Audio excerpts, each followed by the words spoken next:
청년부들을 위하여 항상 기억하시고 기도해 주시기 바랍니다. 오늘 마가복음 3장 1절에서 6절 말씀과 그 전에 2절 마지막 부분에 있는 안식일 논쟁을 함께 다루면서 여러분과 함께 은혜를 나누려고 합니다. 오늘 제목은 중간 세상에서 살고 있는 사람들이라는 제목으로 여러분과 함께 이야기를 나누어 보려고 합니다. 이 중간 세상에 사는 사람들이라는 말이 무엇이냐 하면 예수님이 하나님이라면, 이게 전제입니다. 예수님이 하나님이라는 것을 믿는다면 그분이 우리의 삶의 중심에 있어야 합니다 라는 것이 주제입니다. 그래서 예수님이 하나님이라는 것을 정말로 믿는다면 우리의 삶의 중심에 예수님이 있어야 한다는 이야기죠. 근데 오늘 읽은 마가복음 3장의 말씀에 보면 두 부류의 사람이 등장하고 있는데요. 6절 보겠습니다. 함께 읽겠습니다. 시작. 바리새인들이 나가서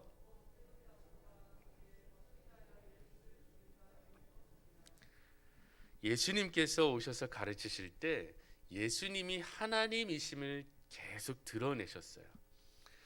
그래서 예수님이 너희가 기다리던 메시아다, 너희의 말씀이 오늘 너희가 보는 데서 응하였다 라고 말씀하시며 예수님이 누구신가를 계속 나타내셨어요. 근데 그 예수님의 가르침이 그 전에 듣던 것하고는 조금 달랐죠. 뭔가 이 바리새인들이 지키던 율법을 폐하고 새로운 것을 가르치려고 하는 예수님을 자꾸 만나게 되는 거예요. 그러니까 논쟁이 자꾸 붙죠. 그 논쟁에서 바리새인들이 이기지 못하니까 마음속에 예수님을 증오하며 비난하고 결국에는 죽일까 의논하는 데까지 가요. 두 부류가 등장한다고 했죠. 첫 번째는 바리새인들이에요. 이 바리새인들은 어떤 사람들이냐 하면 구약을 중시해요. 율법을 중시해요. 그래서 하나님 앞에 온전히 설 수 있는 자가 누구냐라고 했을 때 이 율법을 온전히 다 지켜야 하나님 앞에 설 수 있는 자격이 있는 사람이다 라고 생각하는 사람들이 바리새인들이에요. 그럼 헤롯 당은 누구일까요? 헤롯 당은 누구냐면 이 시대에 로마의 지배를 받았잖아요. 이 사람들은 그 로마를 인정해요. 그리고 그들의 하수인이 되는 것을 기꺼이 받아들여요. 그리고 로마인들의 문화를 기꺼이 받아들여요.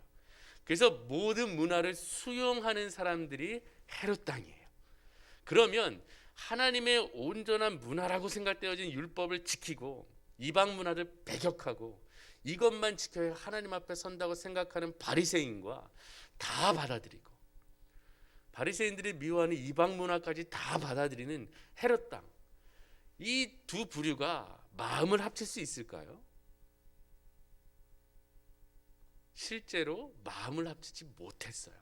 서로 미워했단 말이에요. 그런데 그들이 하나가 되는 사건이 있었으니 그것이 바로 예수님을 죽이고자 하는 논의였어요. 공통의 적이 생기니까 이 전혀 다른 생각을 가지고 있는 두 부류가 마음을 합치기 시작했어요. 그래서 예수님을 죽이려고 했답니다. 근데 예수님이 이 두 부류에게 마음이 너무 아픈 일이 있었어요. 오늘 사건을 보면 회당에 들어갔더니 한쪽 손이 마른 사람이 있었어요. 근데 그곳에 또 누가 있었냐 하면 예수님은 한쪽 손이 말라 있는 사람을 불쌍히 여기고 있는데 2절 보시면 사람들이 예수를 고발하려 하여 안식일에 그 사람을 고치시는가 주시하고 있었어요. 이 바리새인의 율법에 따르면 정말 죽을 상황이 아니면 사람을 고칠 수 없었어요. 왜냐하면 안식일은 쉬어야 되니까요. 아무것도 할 수 없었어요. 그냥 쉬는 날이에요. 하나님이 쉬라고 하셨으니까 다 쉬어야 된다는 거예요. 그래서 그 전날에 모든 일을 다 마쳐요.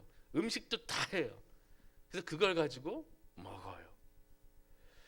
그러니 당장 죽으려는 상황이 아니잖아요.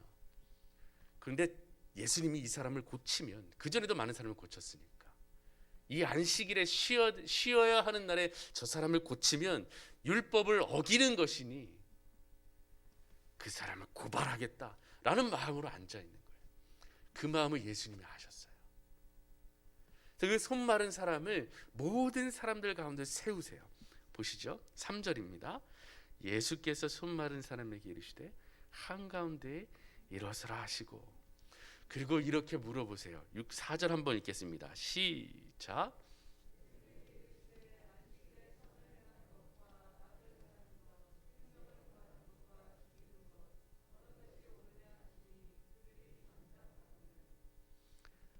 명확하지요.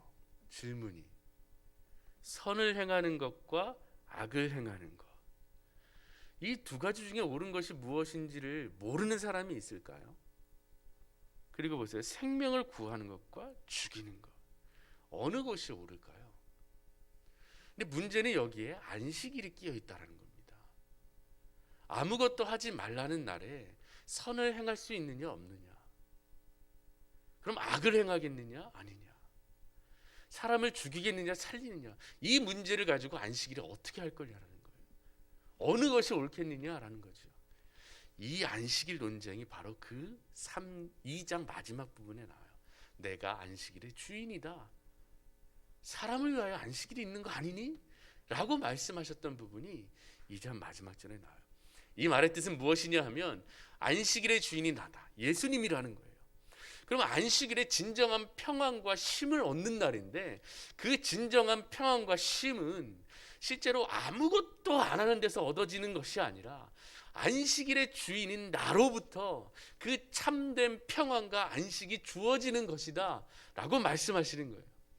안식일의 주인이 난데, 예수님인데, 그 예수님께 나아오지 않고 무슨 안식과 평안을 누릴 수 있겠느냐라는 거예요. 안심과 평안은 나에게서 나오는 것이다 라고 천명하시는 거예요. 그러니 그 안식일에 선을 행하여 사람을 살리는 것이 옳지 않겠느냐 라고 말씀하고 계신다는 겁니다. 그런데 이 일에 그들이 어떻게 했냐 하면 4절 마지막 절에 보세요.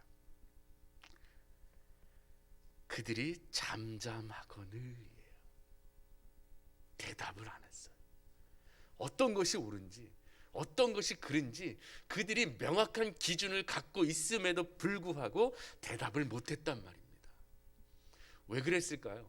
명확한 기준이 있었으면 그것은 죄입니다 라고 말을 했어야 되는데, 손 마른 사람 안식일에 고치는 것 죄예요 라고 말을 해야 되는데, 이 예수님께서 하신 질문에 대답을 못했단 말입니다.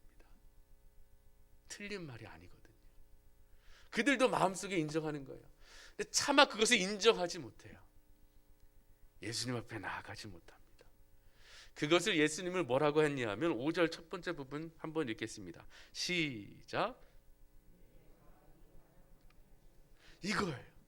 그 마음의 완악함을 탄식하고 계신 겁니다. 이 명확하고 사람을 살리고 선을 행하는 이 일에 그들이 그들의 가진 기준 때문에 잠잠하여 있는 모습을 보고, 아무것도 안 하고 있는 모습을 보고, 마음속에 그들의 그 완악함을 보고 탄식하셨어요. 마음에 노함이 일어나기 시작했어요. 그래서 보란 듯이 예수님께서 많은 사람들 앞에서 이렇게 하셨습니다. 5절 다시 한번 읽겠습니다. 시작. 그들의 마음이 완악함을 탄식하사 노하심으로 그들을 둘러보시고 그 사람에게 이르시되,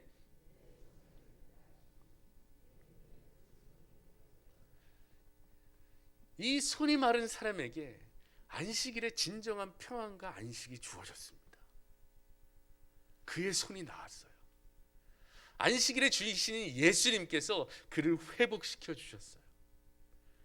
그러면 여러분이 잘 아는 잃은 양을 찾는 비유에서도 아시듯이 그 한 사람이 돌아왔을 때의 그 기쁨이 모든 사람을 초청하여 기쁨이고, 이렇게 죄인 한 사람을 회복하여 살렸을 때 하늘에서 잔치가 열리는 모습을 여러분은 기억하실 겁니다. 이 기쁜 날이에요. 모든 사람이 기뻐해야 할 일이에요. 근데 그 일 가운데 바리새인과 헤롯 당은 예수님을 죽이려고 함께 모이기 시작하는 부분이 이 부분입니다. 우리가 무엇을 생각할 수 있을까요? 다시 첫 번째 주제로 돌아간다면, 예수님이 하나님임을 믿는다면 예수님이 우리의 삶의 중심이셔야 합니다. 오늘 안식일의 개념을 가지고 들어온다면 여러분의 삶의 기쁨과 안식이 예수님으로부터 온다는 믿음과 확신이 여러분 안에 있어야 합니다. 찬송을 부를 때, 말씀을 읽을 때, 예배를 드릴 때 여러분 안에 참된 안식과 평안과 기쁨이 있으십니까? 그 참된 평안과 기쁨을 누리시려면 예수님 앞에 온전히 다 내어놓고 나아가셔야 합니다. 예수님이 주시려고 하시는 은혜와 사랑에 집중하셔야 합니다. 그러려면 다 내려놓으셔야 합니다. 예수님 앞에 어떻게 예배할 수 있는 자가 될 수 있을까요? 그것은 우리가 누구인가를 인정하는 것부터 시작됩니다. 내가 할 수 있는 것은 아무것도 없고 오직 예수님만을 의지해야 하며 예수님만이 나를 살릴 수 있고 예수님만이 나에게 은혜와 사랑을 주실 수 있습니다 라는 것을 인정하는 데부터 시작됩니다. 이것이 바로 겸손입니다. 주여 나는 죄인이로소이다. 차마 눈을 들지 못하고 기도했던 세리처럼. 그래서 예수님이 이렇게 말씀하셨어요. 겸손한 자를 들으셨다. 그것이 바로 겸손입니다. 내가 이것을 해서, 내가 저것을 해서, 내가 이것을 지켜서 하나님 앞에 설 수 있는 자격이 있습니다 라고 하고 오면서 기쁨과 안식을 찾는다면 그것이 잘못된 것이라는 겁니다. 그러니 여러분, 이 세상과 여러분의 삶을 분리하지 마세요. 어떤 사람들은 이 세상과 우리 교회를 분리해요. 마치 바리새인처럼. 그래서 세상은 저쪽에 있고 우리는 저쪽에 있다고 생각해요. 섞이지 않으려고 하죠. 또 어떤 사람들은 과감히 섞여요. 다 받아들여요. 다 받아들여요. 그렇게 해도 돼, 저렇게 해도 돼. 그럼 이것이 사랑 같아요. 그런데 진정으로 예수 그리스도를 하나님이라고 생각하는 사람들은 예수님을 중심에 모시고 그 세상 속에 뛰어들어가 있어요. 그리고 변하지 않아요. 중간에서 살지 않는다라는 거예요. 그래서 오늘의 제목이 중간 세상에서 사는 사람들이에요. 이것도 하고 이것도 하고. 이것이 아주 지혜로운 사람인 것 같아요. 예수 그리스도를 삶의 중심에 모신다고 하면서도 이것도 하고 저것도 하고. 진정한 주인이 누구인지를 드러내지 않는 거죠. 이것이 바로 중간 세상에 사는 사람들이라고 해서 라이트라는 신학자가 비판한 이 말입니다. 그리스도인은 중간 세상에서 살 수 없다라는 거예요. 말씀을 들여오면 뜨겁던지 차갑던지 이겁니다. 선택하셔야 합니다. 미지근하게 있어서는 안 돼요. 뜨겁던지 차갑던지 하나를 선택하십시오. 뜨거운 열정으로 세상 속에 예수 그리스도를 나타내든 차가운 이성으로 세상 속에서 예수 그리스도를 나타내든 그 중심에 예수 그리스도에 있는 모습 자체로 있어야 한다는 겁니다. 그래서 우리 청년들에게 권면합니다. 우리 청년들의 고민은 어떻게 살 거예요? 그리스도인으로. 직장에서, 사람들과의 관계에서 과연 어떤 것이 올바를까? 주님을 의지하십시오. 여러분은 어디에 있든 그리스도인입니다. 그리스도인 직장인, 그리스도인 예술인, 그리스도인 친구, 이렇게 남을 수 있어야 합니다. 예수 그리스도께서 어느 것이 옳으냐 말씀하실 때 이런저런 기준으로 침묵하지 마시고 잠잠히 있지 마시고 예수님께서 옳다고 하신 그 일에 과감히 행함으로 드러나는 그리스도인이 되시기를 주님의 이름으로 축원합니다. 기도하겠습니다. 전능하신 하나님, 내 영혼의 그윽한 데서 찬양과 기쁨이 우러나온 그런 그리스도인이 되게 하소서. 평화 평화 평화로다. 이 평안이 주님께로부터만 나옴을 믿음으로 고백합니다. 주님께서는 우리의 어떠함으로 받아주신 것이 아니라 그저 사랑으로 죄인을 받아주셨습니다. 그 기쁨과 사랑을 우리의 삶에서도 누리게 하여 주시옵소서. 내가 예수님의 자녀가 되는 것이 어떤 자격이 있어서가 아니라, 무엇을 해서가 아니라 그저 주님의 사랑과 은혜였음을 고백하게 하여 주시옵소서. 그래서 그 감사함으로 예수님을 닮아가기 원하는 삶을 살게 하여 주시옵소서. 그것이 주님께도 기쁨이요 우리에게도 기쁨임을 깨닫게 하여 주시옵소서. 특별히 청년들을 위하여 기도합니다. 이 삶을 개척하는 여정 가운데 여러 가지 장벽들이 있습니다. 그 장벽들 가운데서도 뜨거운 그리스도인, 냉철한 이성을 가진 그리스도인으로 지혜를 가지고 살아갈 수 있도록 주여 도우시고 인도하여 주시옵소서. 모든 것 주님께 맡기며 우리 주 예수 그리스도의 이름으로 기도합니다. 아멘.